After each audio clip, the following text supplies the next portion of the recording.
Di manakah Allah sebelum menciptakan bumi, langit, alam semesta dan seluruh makhluk-makhluknya, serta benarkah Allah itu ada sebelum alam semesta ini ada?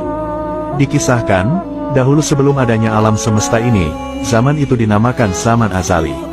Pada zaman ini, Allah belum menciptakan manusia atau bahkan makhluk lainnya.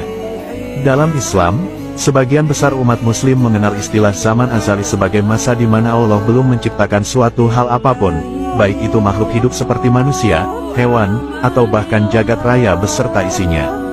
Jadi secara ringkas, zaman azali merupakan masa ketika alam semesta dan seluruh isinya belum ada. Pada zaman azali belum ada angin, cahaya, kegelapan, arsy, langit, manusia, jin, malaikat, waktu, tempat dan arah. Maka hal ini berarti, bahwa Allah itu ada sebelum terciptanya tempat dan arah. Maka, Allah tidak membutuhkan kepada keduanya dan ia tidak berubah dari semula, yakni tetap ada tanpa tempat dan arah. Hal ini dikarenakan bahwa berubah adalah ciri dari sesuatu yang baru diciptakan atau makhluk. Allah itu sang kholik atau pencipta. Jika Allah itu diciptakan, maka beliau adalah makhluk dan bukan Tuhan. Maka dari itu, Allah itu adalah sang pencipta, dan bukan diciptakan. Allah subhanahu wa ta'ala itu ada dengan sendirinya, dan tidak ada yang mengadakan atau menciptakannya. Allah subhanahu wa ta'ala menciptakan alam semesta ini karena kehendak sendiri, berdiri sendiri, dan tanpa minta pertolongan siapapun.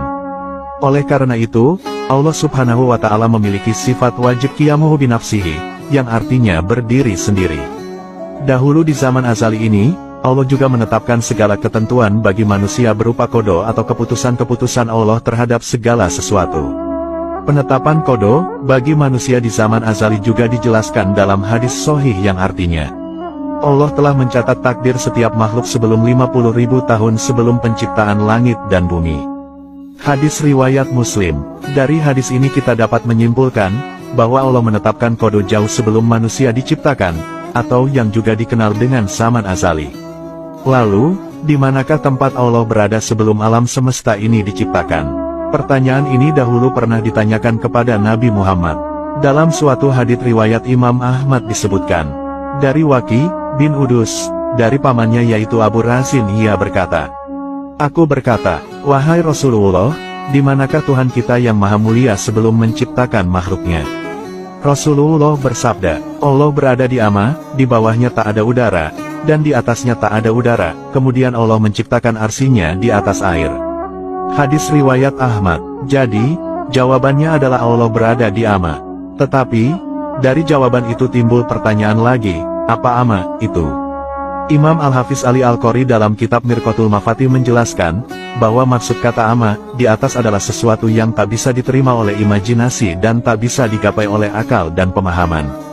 Nabi menunjukkan ketiadaan tempat dengan sesuatu yang tak bisa dimengerti dan diimajinasikan. Dan, juga menunjukkan ketiadaan sesuatu yang memuatnya atau udara yang melingkupinya.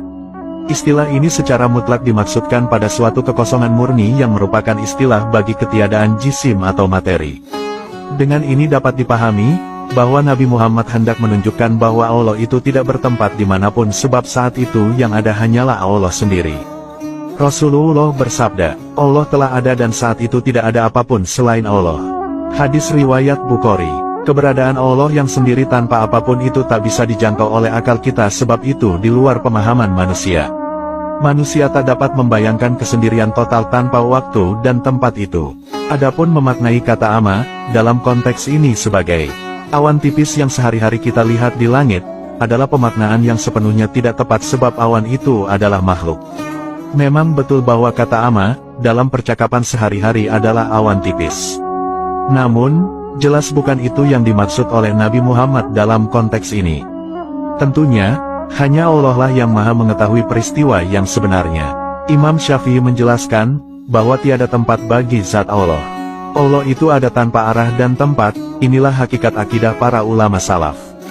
Beliau juga menolak akidah kaum Mujassimah atau orang-orang yang menjisimkan Allah, dan juga menolak kaum musyabihah atau orang-orang yang menyerupakan Allah dengan makhluknya, di mana mereka menduga bahwa arsy adalah tempat persemayaman Tuhan. Padahal, arsy juga termasuk makhluk Allah yang baru ada ketika diciptakan oleh Allah. Lagi pula, Sifat-sifat kesempurnaan Allah telah ada sebelum adanya Arsy dan segala makhluk lainnya. Allah menciptakan makhluknya atau tidak, ketuhanannya sudah meniscayakan adanya kesempurnaan, karena kalau tidak sempurna, tidak mungkin kita meyakini Allah itu sebagai Tuhan kita. Artinya, kesempurnaan Tuhan itu bukan sesuatu yang datang dari luar, sehingga Tuhan baru dikatakan sempurna kalau alam ada dengan adanya Tuhan. Alam semesta ada atau tidak ada, Allah tetap sempurna dengan seluruh kesempurnaan sifat yang dimilikinya. Di antara kesempurnaannya, Allah tidak berada dalam waktu dan tidak terikat dengan ikatan waktu. Hal ini karena beliau tidak berwaktu. Wallahu